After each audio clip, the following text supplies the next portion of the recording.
working more closely with Jason Cassidy and our 3 ACs to make sure that as students progress out of their 4 years at Furman, that once they make the change to the North Village apartments, that they can be more independent young adults.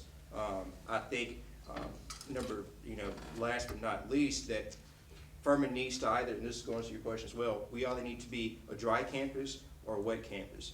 I think that if you're 21 years old, if you can go fight to serve your country, you can give your life for your country.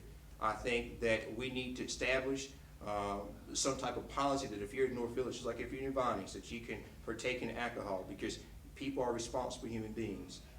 And I think we need to investigate that more. This thing about Furman being a damp campus and wet, whatever, we need to establish something and stick with it. Thank you. Mr. Able. I think that with residence life, I think that there right now is, like with some other things, a void of student input in the process.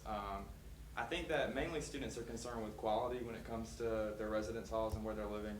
And as far as the services they receive and the facilities, I think that the university is planning on renovating some of the dorms in the upcoming years. So I would want, and I would hopefully, where I elected, play an active role in making sure that student input and interests were incorporated into that process.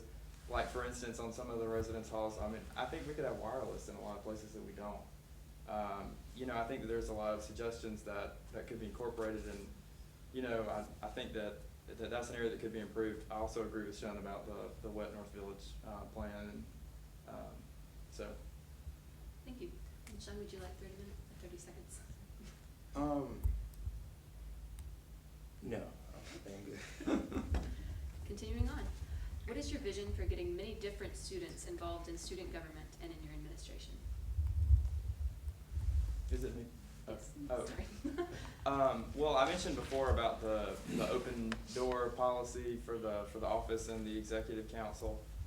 I really think part of my plan is to make the student life committee on AFS more functional, and by that I mean communicating with students in a better way, and possibly identifying targeted areas of improvement, sending out surveys to see what students think.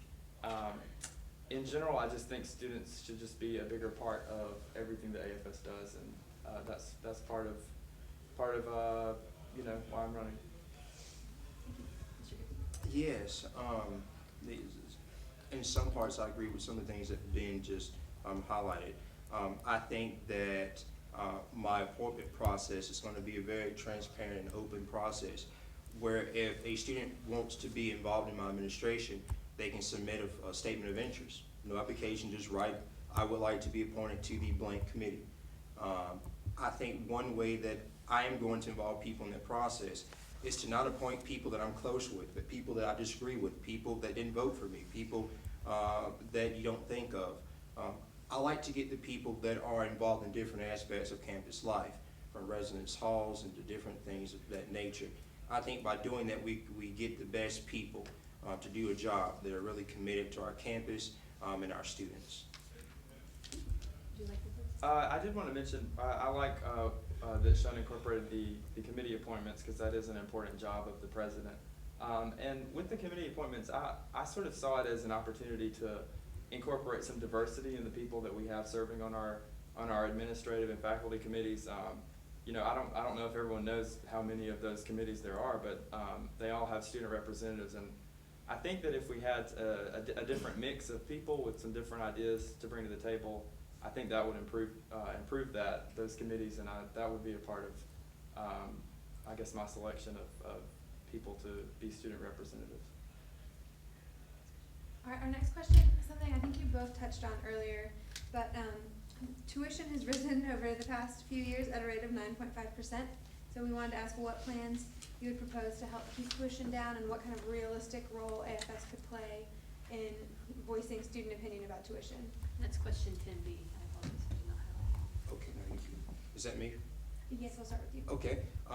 Last year when I first took office as senator, one of the things that I worked to establish with Marty Carney, who was our then Director of Financial Aid, was to look at a system of reallocating Furman's way of giving out financial aid and scholarships.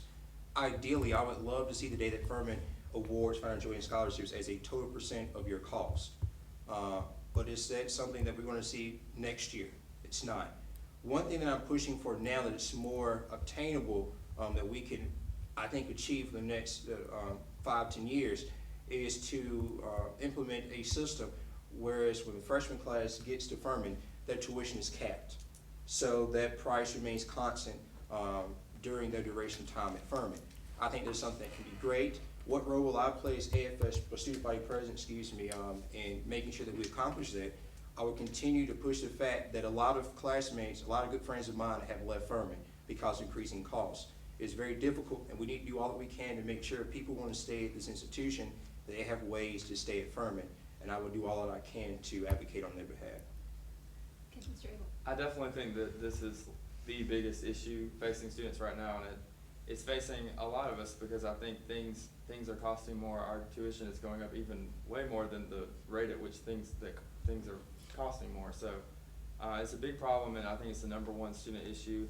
I think that what's really important is value with this, because a lot of times students say, like, I don't know, where is our money going? Like, is it, what is, I see that the tuition's going up so much, but where's our money going? And, I think if students had a better, were represented in the way that the money is spent and knew more about the money being spent, I think that there needs to be better communication with faculty and administration about tuition and just how big the concerns are for students. And yeah, it's a tough issue. Okay, Sean, would you like 30 seconds to respond? Yes, I would like to say, I think for the most part, and I'm touching on what Ben just said, I think that students are involved in our process. The student body president now has the authority to appoint 1 to 2 students per every university committee. I'm on the FYS oversight that oversees the freshman committees. We have an endowment of about $500,000. And I can assure you that we make sure that we use that money as wise as we can to ensure that freshmen get the most bang for their buck. Thank you. We will now move on to the town hall portion of our event. So if any of you have any questions, we will be the moderator for this portion.